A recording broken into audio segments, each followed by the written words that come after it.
Bomber fans, PlayNow.com reminds you that when you bet on blue, there's only one legal online sportsbook in Manitoba. Only one that guarantees your winnings. Only one where the profits stay here to support your community. Play your Bombers at PlayNow.com, your hometown sportsbook. Enjoy responsibly. And now, on to the show. Welcome to the Handled Internally podcast. I'm Ed Tait from BlueBombers.com. It's been a while since we've done one of these.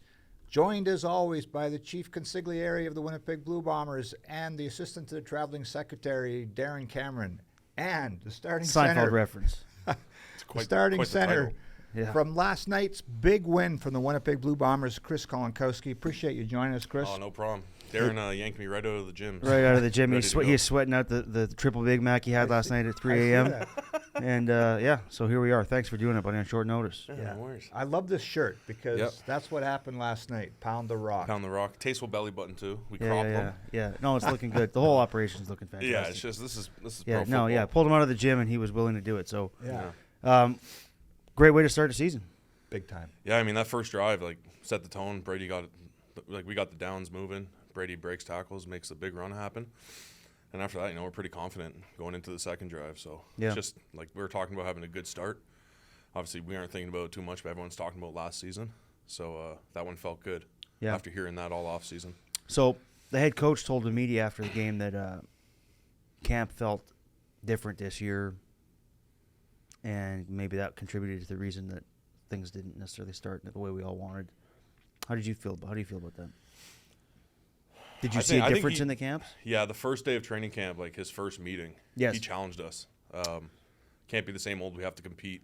And we got back to it. Mm-hmm. I mean, I think I saw a lot of older guys who really stepped up physically in camp. We were beating the hell out of each other. It was full go whenever we had the pads on. There was no brother on line doing soft reps. We were going. Mm-hmm. And I think, with me personally, helps with the run fits.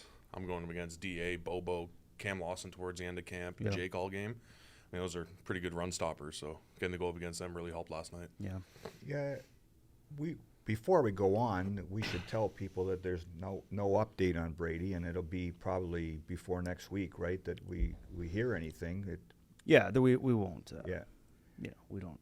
But just so that people are tuning in, they're probably going to say, there's the update? Yeah, there's no update on Brady, and we'll see where that goes as we go forward here. But I mean, obviously disappointed to have him come out early, but I mean, hey, what a debut for the young kid. I mean, that's unbelievable. Peterson, I've heard some guys call him Petey. I've heard some guys call him Matt. I don't know what you guys on the O-line call him, but what a debut for a guy. I mean, it's not easy. Unreal. You don't know. I mean, they always say you prep to be to go in, right? Yeah. But you don't know until. No, it's different. Yeah. And then to do what he did. He even admitted he started off a little bit slow, he thought, and then that touchdown run was pretty magical. Oh, my God. He read the blocks perfectly. Yeah. And then he beat the DB at third level there. That was all on his own. Yeah. And he showed a top gear there that, honestly, surprised me a bit. They showed a great clip on TSN last night about how you guys set that up, what you did and how Micah did his thing and Patty sealed off. I mean, that's textbook. Yeah, it worked out nicely for us. We just saw the look we wanted, made the calls accordingly, and it worked out pretty nicely there. Did you see this coming from this guy in camp? I'm going to be honest. I thought he was American. I found out yesterday he was a U Sports product after the game. Wow. No shit. That fired me up. I didn't know that, so I thought he was an NCAA guy. Oh, you're taking your cues from Stan. You knew his name, though, probably. Yeah, I knew his name. I've been calling Matt for a while. Good. But, yeah, he's been dialed in. I mean, he's always asking the right questions. He's always listening intently in meetings. He's a student of the game. Protection, he's always asking questions, which is obviously huge for a running back in the CFL. He knows that coming from U Sports. If you want to play pro football in Canada and be a running back, you got to pass pro. Mm-hmm. And he's all over it, all over the assignments. And it was awesome to see him do very well. And as a Canadian kid, when I found out he was U Sports, it got me a little fired up. But I thought he was American the whole time. Yeah. I feel like a bad teammate, but he got into the end zone, and you can see on the replay, he points up, and it's his mom and his girlfriend or his wife are in the crowd. And so how cool is that? A lot of guys like that stepped up last night. I was thinking about this. We expect the O-line to be good. We expect Willie Jefferson to do his thing. Strev had a great game.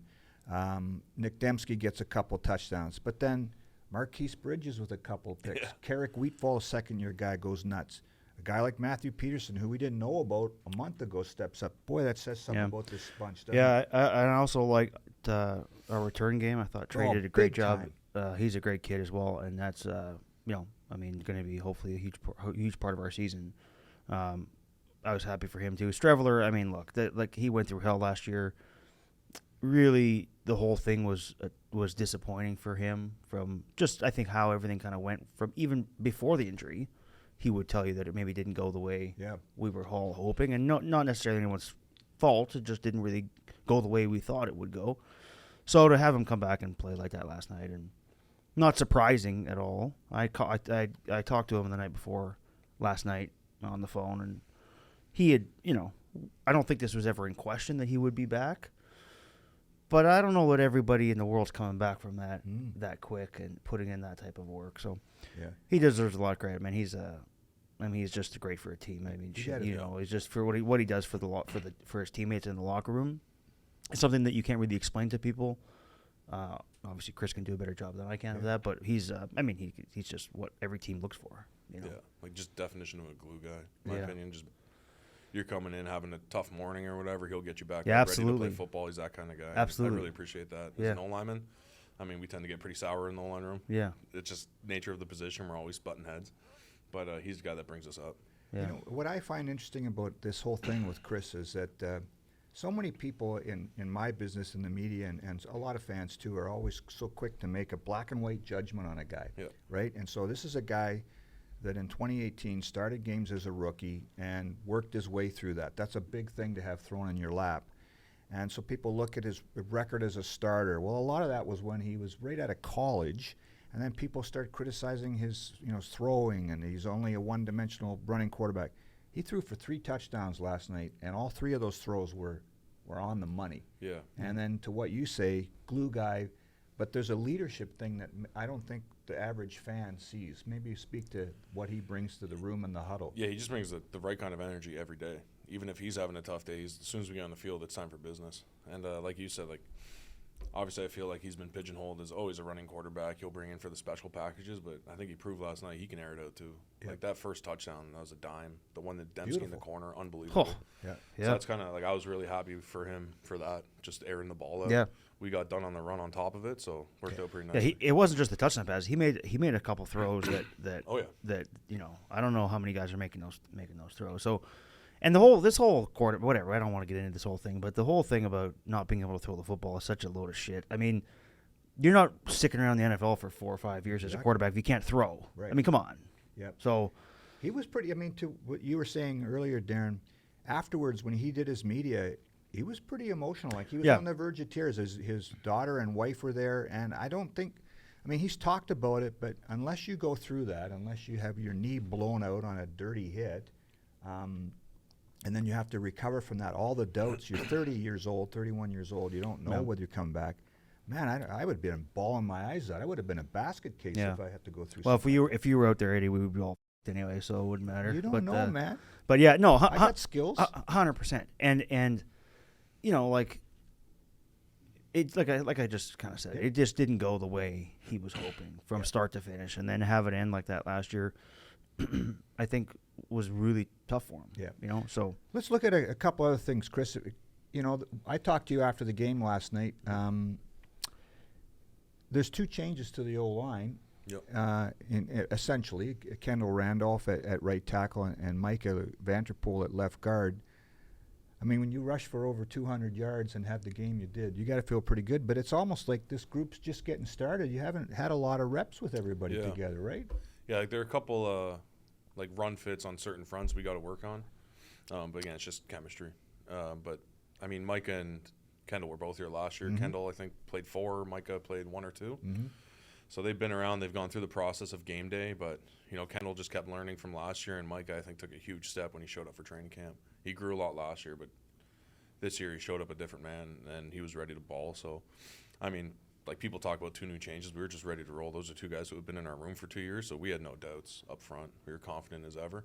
Obviously, we got to iron out some details. But I think they both brought they both brought the physicality we hope for on the O-line and what we prepare to do. So it was nice to see them step up immediately. What's cool about a game like that, in my opinion, is when you've got Chris starting for Zach and Brady in the backfield. I think everybody in the world knew that you guys were going to try to pound the football, and that's what you did. So they're going to plan to counter it, and there was a lot of Tui was in the game a lot. Michael Chris Syke was in the game a lot, and it's just sort of, hey, this is how we're going to win today. We're going to overpower you at the line of scrimmage, and then when Chris has to take his shots, he'll be dialed in, right? That's got to be fun. Yeah, we like those games when we look at the depth chart where they have 8 D linemen dressed. I mean, like, we take that as a challenge and we like it. They have a very physical. I can only really talk for the D tackles. All of them like to hit, so it was a physical game in the middle, and I think we just got the best of it on that day. But we got to know going in next week what they are, and they're a very good defense. They got Alway at linebacker too, so I mean we're ready to do it again, and I know they're going to be pissed off going in next week, so it's going to be a battle again next week. But it was good. So what'd you get up to after the game? So we hung around the change room after, just a lot of water. Yeah, a lot of water. Used to getting hydrated. I walked through there 12:15. Strev was sitting there and no shirt, beer in hands. Well, I asked him to take his shirt off. Actually. Yeah, I figured that might be. I figured that might be. You were having a tea though. Yeah. But herbal tea. Yeah, right. And then what? Is too. Then what? Yeah. And then I left here about 1. Nice little walk home through the old golf course there, and then I hopped on. Me and Gabe started gaming a bit. Oh yeah. We were playing games till about 3, and around 2:30 I punched in a McDonald's order. Oh. Yeah. No food in the fridge. Didn't want to wake up the baby with cooking. No. Being responsible. 100%. Yeah. So yeah, I got a little order. Got a little order. It was just a little snack. Right. Yeah. What's a little snack? Let's go. The Big Mac, double Big Mac. Ooh. Large fries, medium Coke. Maybe another cheeseburger. There you go. Watching some Netflix. There you go.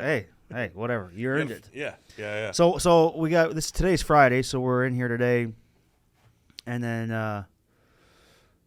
then away till Monday's practice. Kind of a weird week. We have not weird week, but we have the different type of schedule where we have practice for 3 days and then an off day before we travel. How does that change for you in any regard? Generally, obviously, we have 3 days of practice and then travel the following day, kind of an extra day off there in between. How do you kind of use that day, or do you do anything on that day, or take it easy? I'll just do some mental prep. Yeah. So I do a lot of film work and playbook work day 3. So that just gives me another day to go over it, make sure I have all my questions ready for day 4, like the day before. Yeah. So I appreciate that day off there in the middle, just because it gives me, we have the game plan in place. Now it's okay. Now let's look at everything. Yeah. Leave no stone unturned. So as a center, I really appreciate that day. And it's also a good day that this week I'm really focused on getting some heavy lifts in, knowing that we have that extra day off to kind of get our bodies back. It's really nice. Yeah. Yeah. Then we'll head out to Vancouver on Friday at 1:30. Where's your dinner spot? Joe Forte's. 100%. Easy. 100%. They got the oysters? No, the mussels. Mussels. They got everything. Milk, curry coconut milk. Yeah. Oh man. Yeah. Calamari. Yeah. You can't go Steak, wrong. fish. What do you want? Right. Yeah, I love that place. Yeah, you have to get a reservation. Yeah. We'll figure that out. Yeah, I appreciate it. We'll figure that out. They're pretty helpful with us over there. So they're pretty nice to us. You know what would be kind of cool is if the O-line came up with a list of top spots to eat in each city. 100%. I could probably rattle them off for you.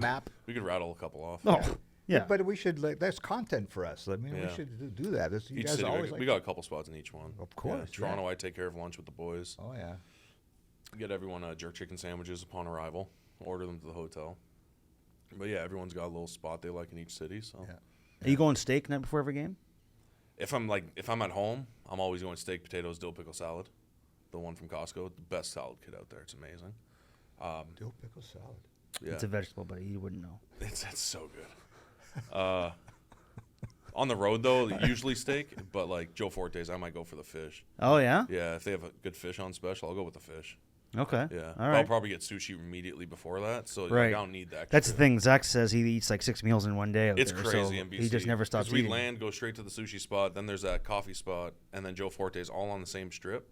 So from about 3 to 8 p.m., it's just the boys are on the town. Just eating. Yeah. Just hanging out, being together at restaurants. Yeah, perfect. Just sipping That's coffee. what it's all about. Love What's all love about. it. Hey man, thanks for doing this. Yeah. We gotta to let you get out of here, but Meetings right away, right? yeah, we got run down at in 12 minutes. Yeah, I gotta go run some laps. So he already worked out, but he's got to do the rundown. This is what I'll just finish with this too. It's amazing to me. Like you said, you're up till 3:00, whatever. Yeah, it's tough getting to sleep. Back in here, getting the work done, lift, and you'll be guys had film work and everything. It's, we'll be probably done. I don't. Too. It's I don't think people know no, and it's like I'm sure other jobs. People don't know the work that goes into it behind the scenes, but the amount of work that the players put in, impressive.